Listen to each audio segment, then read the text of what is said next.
우리는 오늘 마가복음 10장 41절에서 45절의 말씀으로 섬김의 길이라는 주제로 두 번째 시간을 가지고자 합니다. 우리가 보게 된 마가복음 10장 32절에서 45절의 말씀, 이 단락은 예수님께서 세 번째 순환 예고를 하시는 그 단락과 또 제자들의 그에 대한 반응들, 그리고 마지막에 제자 교육을 하시는 세 가지 단락으로 구성되어 있다라고 말씀드렸습니다.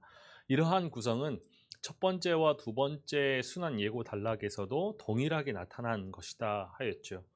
이 세 단계에 걸쳐서 예고된 순환 예고, 그리고 제자도 교육, 그리고 이 마지막으로서의 오늘 이 단락은 앞선 두 예언과 그리고 그에 따른 이야기들을 되돌아보면서 다른 한편으로 이제 마지막 세 번째 절정을 형성하는 것을 보게 됩니다.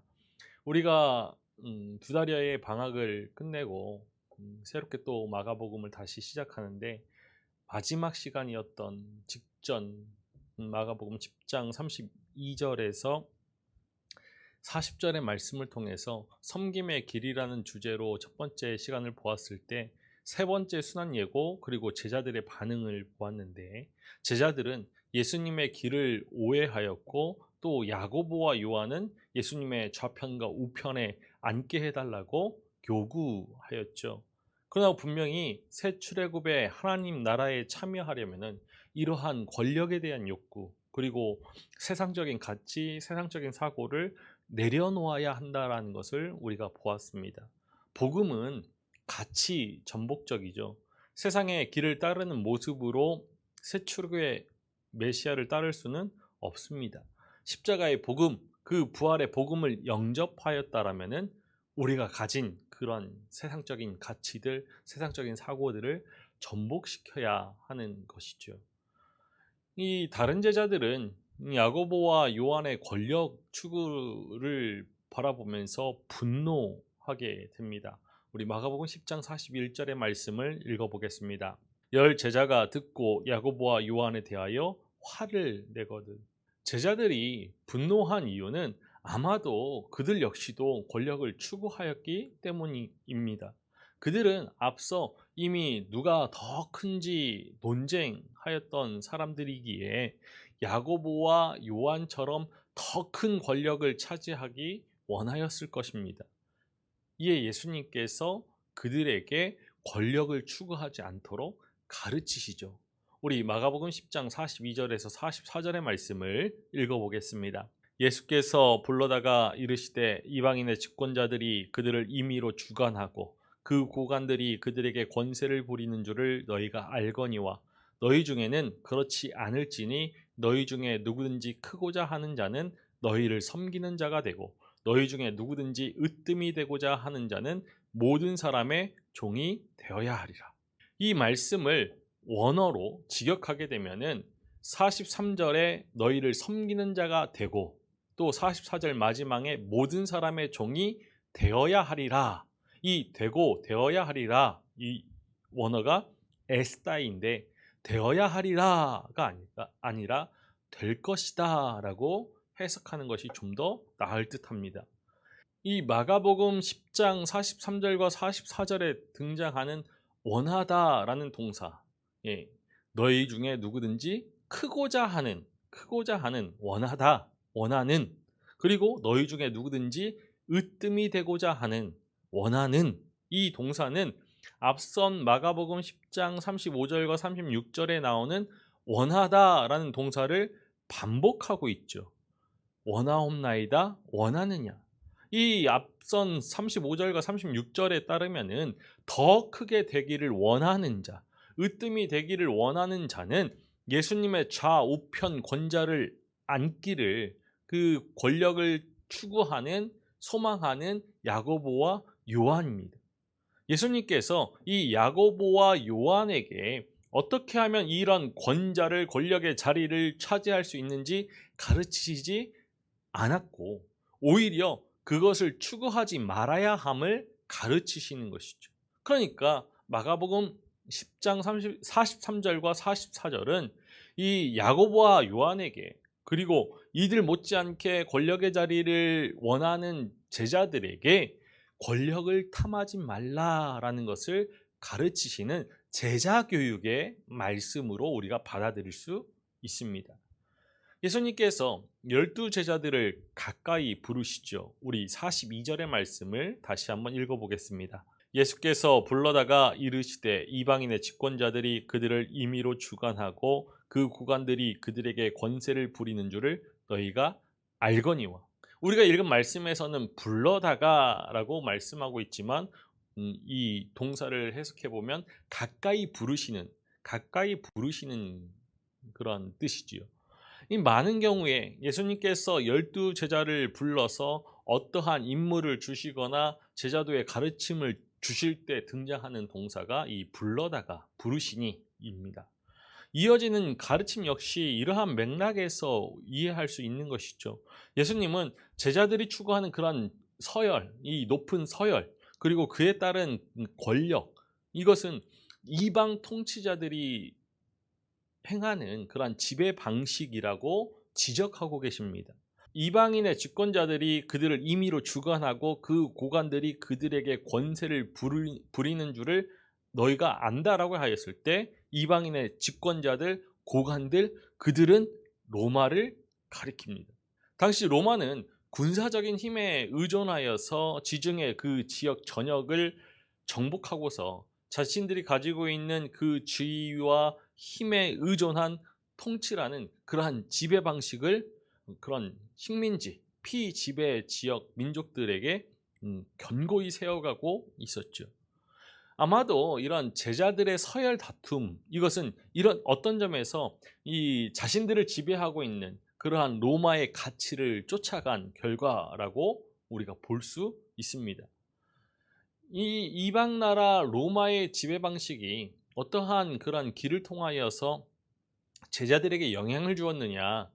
아마도 이 제자들에게 이런 서열 다툼이 갈릴리에서 예루살렘으로 올라가는 길에서 벌어졌다라는 점을 우리가 주목할 필요가 있죠. 길. 사실 이 당시 지중해 전역을 점령하고 있었던 로마는 그런 자신들의 식민지, 자신들이 지배하는 그 민족들이 반란을 일으킬 경우에 진압할 수 있는 그런 군대를 파송하고 또 물자를 수송하기 위하여서 광범위하게 길을 닦았습니다. 로마의 정복은 이 자신들의 그 군사력과 이 로마의 길이라고 불리우는 이 길을 기반으로 이루어진 것이죠. 따라서 이 제자들이 길 위에서 누가 더 큰 자인지 논쟁하는 것, 그리고 우리가 보는 오늘 이 단락에서 10장의 단락에서 야고보와 요한이 높은 자리를 요구하는 것은 로마의 길이 가진 힘에 의존한 그런 제국의 철학, 제국의 그 정복의 철학을 영향받은 것이다라고 우리가 해석할 수 있죠. 그러나 우리가 이 역사적으로 이 주장의 약점을 발견할 수 있는데 주후 1세기에 이 이스라엘 땅의 팔레스타인 지역에 만들어진 대부분의 로마의 길은 1차 유대 전쟁 후에 그 지역을 신속하게 통제하기 위해서 로마가 만들었고, 이 예수님께서 살아계실 때, 이 역사적인 예수님의 그런 시대에는 이 로마의 길이 팔레스타인 지역의 이스라엘 땅에 만들어져 있다라는 그런 고고학적인 증거가 부족합니다. 그럼에도 불구하고 이 폼페이가 주전 63년에 이 이스라엘 땅을 팔레스타인을 점령한 이후에 로마의 정복, 로마의 힘의 그러한 가치는 직간접적으로 이 땅을 살고 있는 유대인들에게 영향을 주었고, 제자들 역시도 그것에 영향을 받았다라는 것은 틀림이 없는 것이죠. 어찌되었던 건 간에 예수님은 결국에는 로마법에 따라서 반란죄로 이방인들의 손에 넘겨져서 처형될 것을 내다보시면서 그 길을, 십자가의 길을, 고난의 길을 걷고 있는 반면에 이 같은 길 위에서 예수님을 따르는 제자들은 로마의 통치 방식에 따라서 더 높은 자리를 차지하고자 갈등을 벌이는 이 상황, 이 상황은 지독한 아이러니가 될 수밖에 없는 것이죠.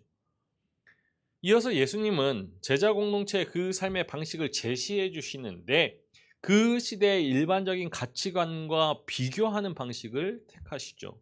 우리 42절 후반절의 말씀과 43절 상반절의 말씀을 읽어보겠습니다. 이방인의 집권자들이 그들을 임의로 주관하고 그 고관들이 그들에게 권세를 부리는 줄을 너희가 알거니와 너희 중에는 그렇지 않을지니.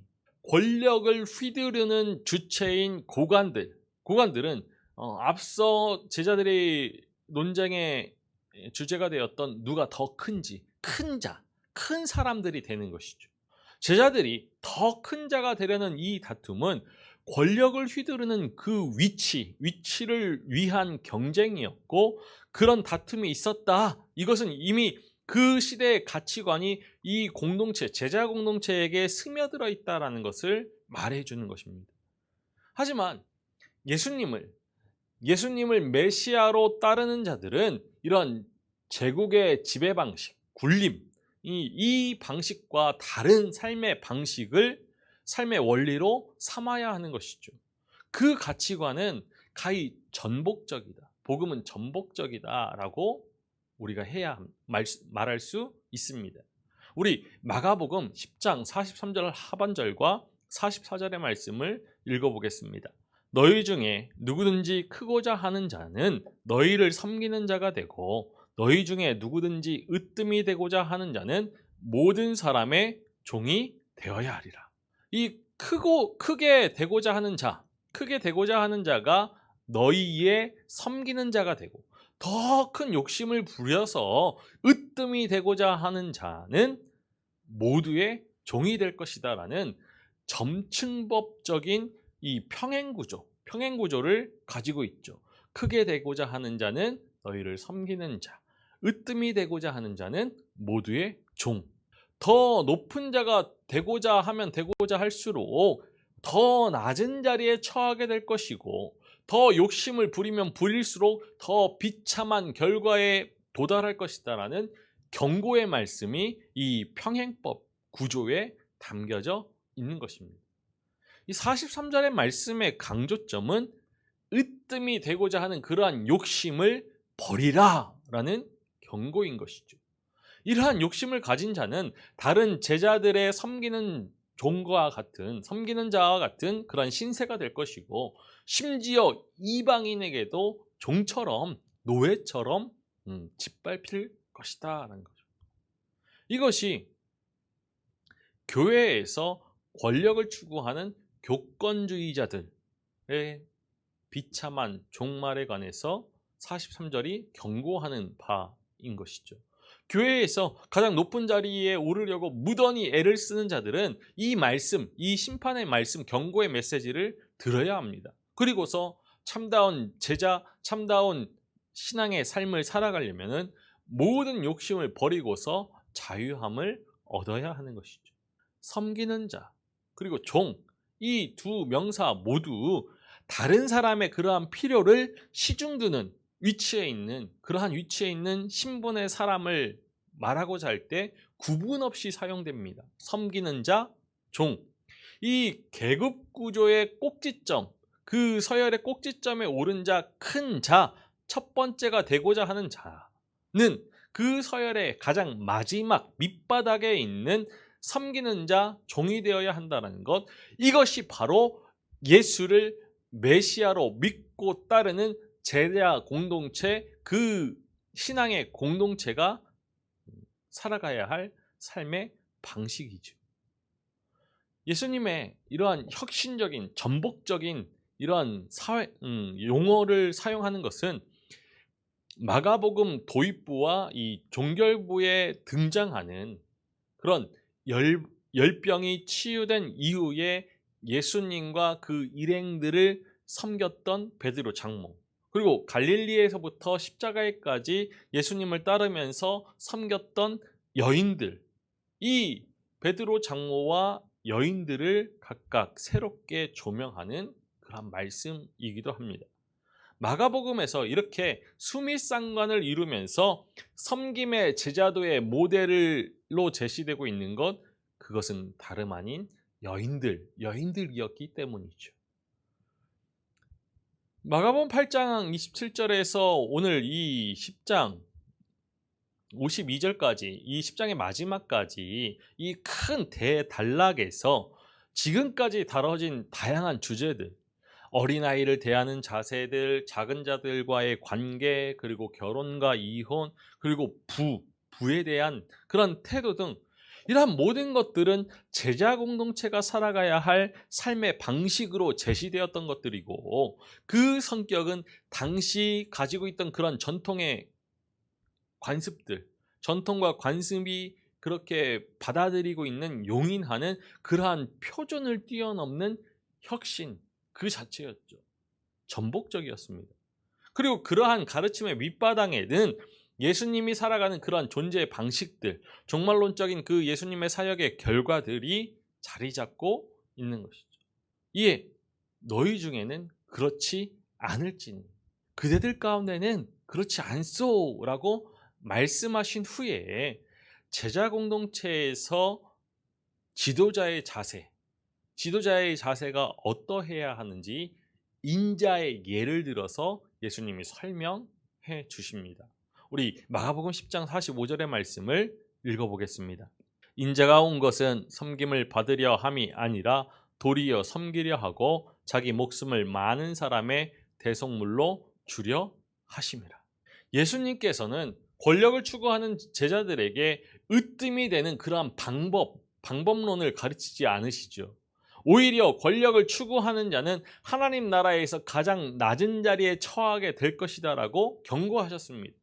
예수님의 좌우편으로 가까이 갈수록 참으로 더 큰 자가 되는데, 이렇게 가까이 가는 방법은 자기 십자가를 지고 예수 그리스도를 따라서 함께 십자가에 못 박히는 길일 뿐인 것이죠. 45절의 말씀이 이것을 분명히 말하는 것입니다. 그런데 이 45절의 말씀을 원문으로 보면은 왜냐하면이라는 말이 접속사가 붙어 있습니다. 왜냐하면 이 접속사로 앞 절과 연결되어서 그 앞에 말씀의 근거를 제공하는 것이죠. 왜냐하면 인자는 섬김을 받으러 온 것이 아니라 도리어 섬기려 하고 많은 사람의 대속물로 자신을 주시려 오신 것이죠. 인자는 우리가 계속해서 보았듯이 다니엘 7장에서 등장하는 인자 같은 이와 관련된 것이죠. 인자 같은 이가 하늘 구름을 타고 와서, 인자 같은 이는 하나님으로부터 권세와 영광과 나라를 받습니다. 인자는 하나님으로부터 이방을 다스리는 그 권세를 부여받은 인물이죠. 특히 다니엘 7장 14절에 따르면 하나님은 모든 자들이 이 인자 같은 이를 섬기게 하셨습니다.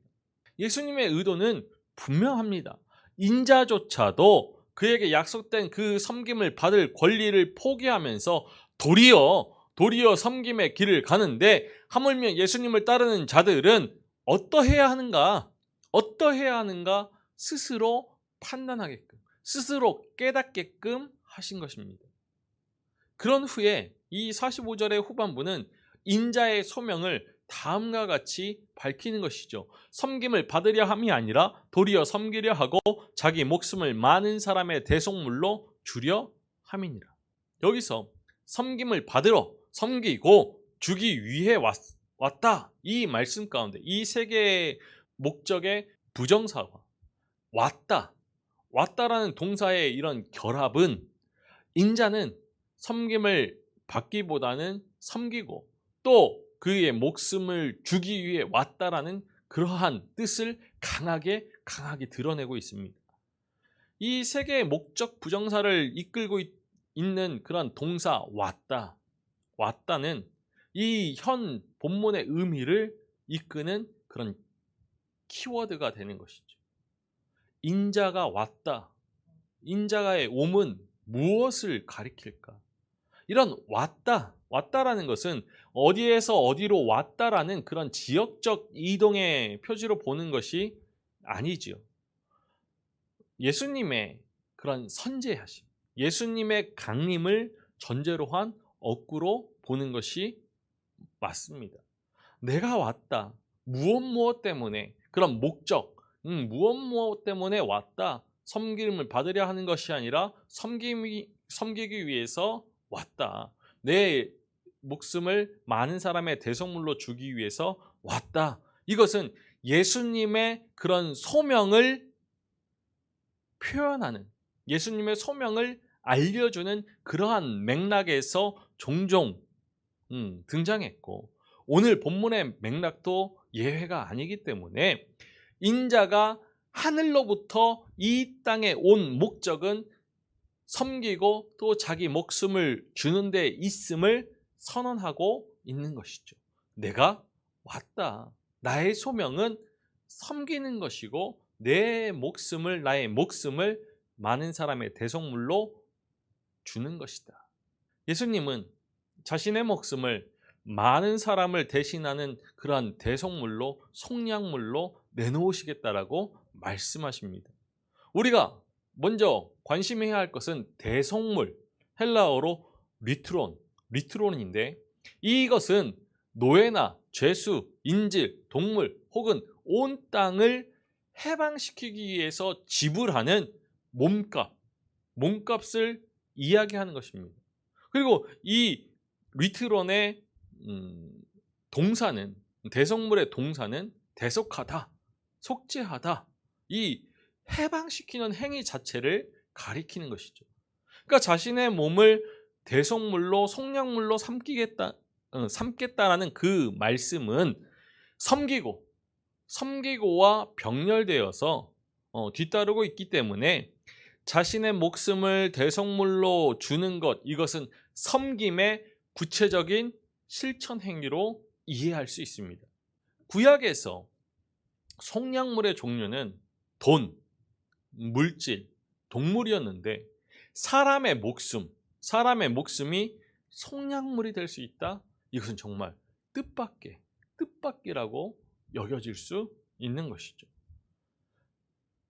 자신의 목숨을 속량물로 주겠다, 섬기겠다, 이러한 예수님의 결단은 결코 우발적인 것이 아니라 예수님이 그러하기 위해서, 섬기기 위해서, 자신의 목숨을 대속물로 주기 위해서 오셨다라는 그 소명에 따른 것이기 때문에 예수님의 이러한 말씀은 예수님의 그 소명 의식에 영향을 준 그러한 그 구약의 본문이 있음을, 하나님의 그러한 예정이 있음을 우리가 추측해 볼 수 있죠. 리트론과 정확히 일치하는, 이런 대속물과 정확히 일치하는 단어는 나오지 않습니다. 그럼에도 불구하고 우리가 이사야의 말씀을 기억한다라면은 여호와의 종의 사역이 오늘 예수님이 말씀하시는 그런 예수님의 소명의 배경이 되고 있음을 알 수 있죠. 이사야 53장 10절에서 12절의 말씀이 고난의 종, 여호와의 종에 대해서 이야기하는데 속건제물, 이것이 나오기 때문입니다. 먼저 이사야 53장 본문과 마가복음 10장 45절에서 보여지는 언어적인 유사성이 있죠. 마가복음과 이사야 본문 역시 모두가 목숨이라는 그러한 단어들을 사용하면서 마가복음의 목숨을 주기 위해서, 또 이사야는 자기 영혼을 버려서, 자기 그 목숨을 버려서, 이것은 동일한 어근을 가지고 있습니다. 또한 마가복음의 많은 사람을 대신하여, 이것은 이사야의 그들을 대신하여와 상응되죠. 그리고 이런 언어적 유사성과 이어서 주제적인 유사성도 있습니다. 여호와의 종이 많은 사람들을 대신해서 자기의 영혼을 버린다라는 이 개념은 인자가 자기 목숨을 많은 사람을 대신하여 대속물로 준다, 속량물로 준다라는 개념에 일치하죠. 또 이사야 53장 10절에 등장하는 속건제물은 마가복음의 대속물의 또 다른 용어인 것입니다. 대속물, 속건제물. 하지만 예수님께서 이런 구약의 성경의 말씀을 문서로 문서로 인용하였다라기보다는 이때 당시에는 구전문학이 유행하고 활발하였기 때문에 기억으로부터 인용했을 가능성이 높기 때문에 자유롭게 재번역하여서 이 이사야의 말씀을 활용했을 가능성을 우리가 인정해야 할 것입니다.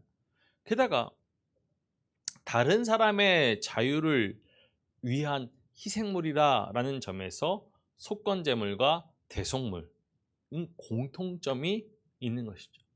그렇다면 예수님께서 세례 때 들으신 그 이사야에 따른 하나님의 종의 길, 이것을 자신의 소명으로 여기셨고 또 제자들에게 그것을 밝히시고 있다는 주장, 그것은 합당한 것이죠. 이사야 53장에서 여호와의 종의 목숨은 다른 사람의 죄를 대속하는 속건 제물이라는 점이 그것이 명시되고 있지만, 오늘 마가복음에서 인자의 대속물됨은 많은 사람이 누구인지 또 무엇으로 해방하기 위함인지는 명확하게 나와 있지 않습니다. 하지만 우리가 추론해 볼 수는 있겠죠. 이미 예수님은 중풍병자의 죄를 용서하셨고 또 자신의 소명을 죄인을 부르기 위해 오셨다라고 말씀하셨습니다. 또한 광야에서 사탄의 시험을 이기심으로 이 사탄을 1차적으로 패배시키셨고 또 그 이후에 갈릴리에 오셔서 악의 시대가 끝나고 하나님의 종말론적인 다스림이 예수님을 통하여서 시작되었다라고 선포하셨죠. 그러니까 자신의 대속적인 죽음을 통하여서 많은 사람을 죄, 사탄 혹은 악한 영에서 해방시키셨다라는 그것은 이 마가복음이 보여주고 있는 메시지입니다. 그러니까 예수님은 갈릴리 사역 동안 이사야가 예견하고 있는, 이사야가 바라보고 있는 그런 새 출애굽 운동을 펼쳐오셨고 마지막으로 많은 사람을 죄의 속박으로부터 자유롭게 하고자 여호와의 종이 간 죽음의 길을 가시겠다라고 밝히시는 것이죠. 그러니까 앞선 아주 오래전 여호와의 종이 간 그 죽음의 길을 가시려는 예수님의 뜻은 예수님께서 이 땅에 오신 목적인 것입니다. 죄와 사탄, 악한 영에서부터 해방시키기 위해서. 그러면 이런 무엇으로부터, 누구로부터 속량인지에 이어서 고려해야 할 것은 두 번째로 누구를 위한 속량이냐라는 것이죠. 예수님은 자신의 목숨이 많은 사람을 대신하는 것이다 라고 말씀하셨습니다. 그러면 많은 사람이 누구냐? 많은 사람. 지금 이 맥락에서 제자들의 그런 서열 경쟁에 대한 책망, 그리고 그 대안으로 인자의 그런 섬김을 제시하는 이런 맥락에서 이 말씀이 이루어지고 있다는 것을 기억하면은 많은 사람은 누구일까요? 우선적으로 제자들이 되겠죠.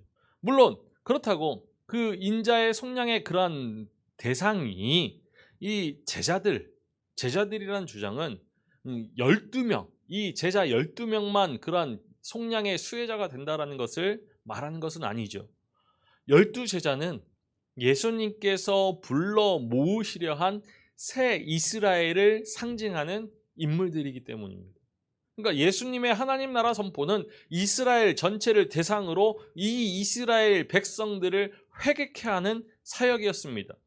하지만 예수님의 사역이 이 이스라엘의 기존의 그러한 종교적인 시스템들, 뭐 성전이나 토라나 율법이나 회당, 이러한 것들을 회복시켜서 잘 돌아가게끔 하는 것이 아니었죠.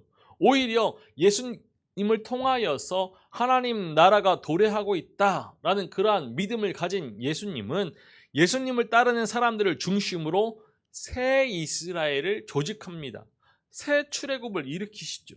이것이 예수님께서 이스라엘의 12우두머리 12지파를 상징하는 12제자를 삼으신 이유입니다.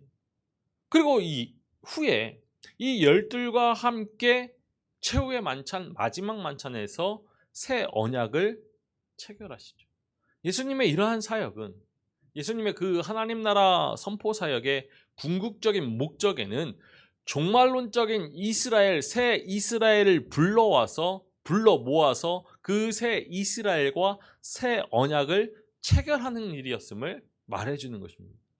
그렇다면 예수님께서 자신의 목숨을 많은 사람의 대속물로 주고자 하셨을 때 이 많은 사람은 12제자에 의해서 대표되어지는 새 이스라엘인 것이죠.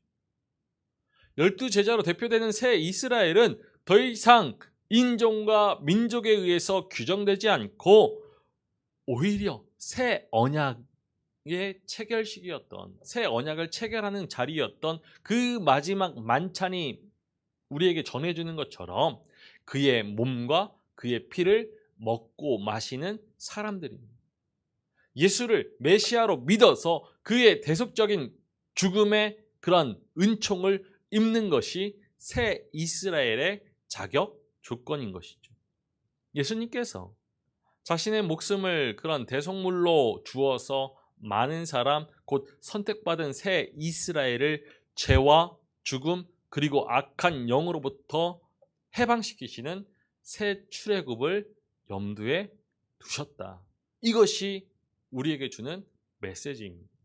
이 45절의 말씀과 관련해서 끝으로 우리가 보아야 할 것은 많은 사람에서 이방인의 위치입니다.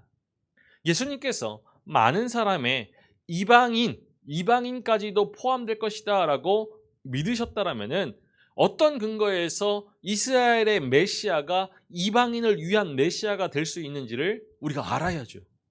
이에 대한 그런 해결의 실마리는 언약 백성의 소명이 이방인을 창조주 하나님께로 돌이키는 일을 감당하는 것, 그것이 언약 백성의 소명이라는 그러한 구약적인 가르침에 우리가 보아야 합니다. 이스라엘의 선조가 되는 아브라함은 하나님께서 그를 통하여서, 아브라함을 통하여서 세상을 복주기 위해서 택해진 인물이죠. 그리고 이 이스라엘이 자신들이 아브라함의 후손임을 믿는다라면은, 자부한다라면은 출애굽 당시에 열방의 제사장 나라로 이스라엘 백성들이 부르심을 입었다라는 것, 그것은 지극히 자연스러운 일인 것이죠. 많은 선지자들 역시도 이방이 창조주 하나님을 섬기는 날이 올 것을 예언하였고, 이런 이스라엘을 통하여서, 이스라엘 백성들을 통하여서 하나님께서 행하실 일로 바라보았습니다. 종종 그와 같은 이스라엘의 소명은 이스라엘의 왕의 소명으로 여겨지기도 했죠. 따라서 이스라엘의 메시아로 자기 이해를 가지고 있던 예수님께서 그 사역의 기간 동안 이방인에게로 가고자 하셨던, 이방인에게로 나아가려고 하였던 그러한 시도를 하셨다는 것, 그것은 결코 우연이 아닌 것이죠. 이를테면 거라사 지역에 귀신 들린 사람을 치유하신 일, 그리고 시리아 페니키아 여인의 딸을 치유하신 일, 그리고 이방 지역에 살던 그런 귀먹고 말이 어눌한 사람을 치유하신 일, 이방 지역에서 이루어진 4,000명을 먹이신 그런 기적들. 그러니까 예수님의 그러한 사역의 경계선이 이 이스라엘에 한정된 것이 아니라 이방까지도 포함하였던 것을 우리가 보아야 합니다. 예수님의 이러한 시도는 이스라엘의 소명, 제사장 나라가 되는 그 이방을 창조주 하나님께로 돌이키는 그러한 소명이 자신에게도 주어졌다. 제사장 나라가 되는 그 소명이 자신을 통해서 이루어진다라는 것을 보여주고자 하심입니다. 그러니까 예수님의 그런 사역뿐만 아니라 예수님의 목숨, 예수님의 생명마저도 이스라엘과 온 세상을 자유케 하는 대속물로 주고자 하셨다라고 보는 것이 우리가 이 복음서, 마가복음의 흐름, 마가복음이 전하고자 하는 메시지에 합당한 것이죠. 메시아의 소명에 합당한 것입니다. 더 나아가서 예수님의 이러한 자기 죽음에 대한 그러한 소명 의식은 사도 바울이 초기 교회에 전하여 줬던 그런 메시지와 맥락을 같이 하여서 초대교회 역시도 이방에 있는 교회들 역시도 그리스도인들도 그러한 메시아의 메시아 되심을, 예수님께서 이방을 위한 메시아가 되심을 받아들이는 원천이 되었죠. 우리 고린도전서 15장 3절의 말씀을 읽어보겠습니다. 내가 받은 것을 먼저 너희에게 전하였느니 이는 성경대로 그리스도께서 우리 죄를 위하여 죽으시고. 디모데전서 2장 6절의 말씀입니다. 그가 모든 사람을 위하여 자기를 대속물로 주셨으니 기약이 이르러 주신 증거니라. 인자이신 예수님께서 세상에 고난을 받고 죽는 종으로 섬기러 오셨습니다. 이런 예수님께 가까이 가려면은 고난받는 종의 길을 선택하는 것 외에 다른 길은 없는 것이죠. 예수님께서 자기 목숨을 많은 사람의 대속물로 주러 오셨고 이를 위하여서 십자가를 향하여 가고 계시기 때문에 예수님께 가까이 다가가는 그 길은 십자가를 향하여 가시는 예수님을 따라가는 그 십자가의 길, 고난의 길, 죽음의 길 밖에는 없습니다. 이 길이 참으로 크게 되는 것이고 길이고 진정한 권력을 추구하는 길이 되는 것이죠.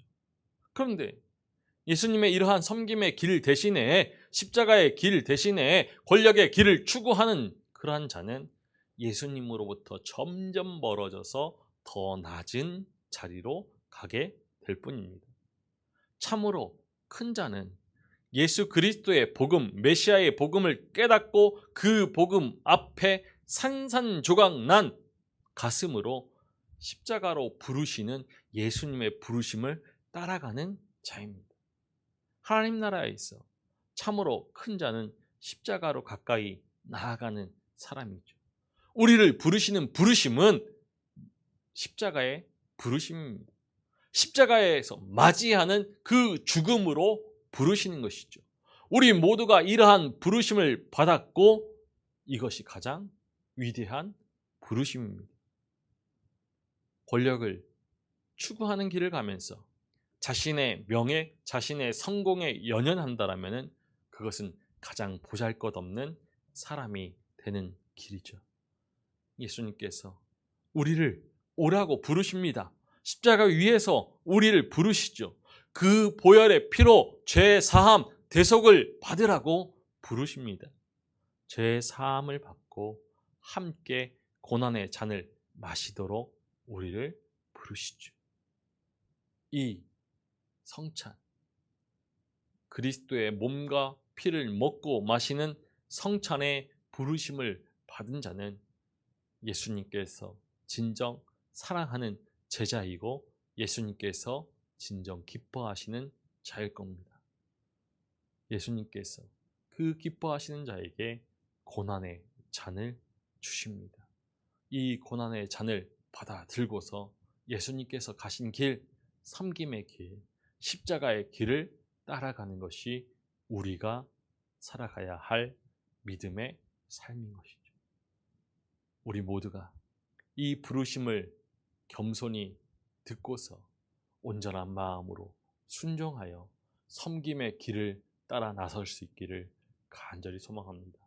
섬김의 길을, 십자가의 길을 따라 나설 때 자기 목숨을 우리를 위한 대속물로 주신 예수 그리스도의 생명의 은총이, 참 자유와 해방의 은총이 우리의 삶에 충만하게 될 것입니다.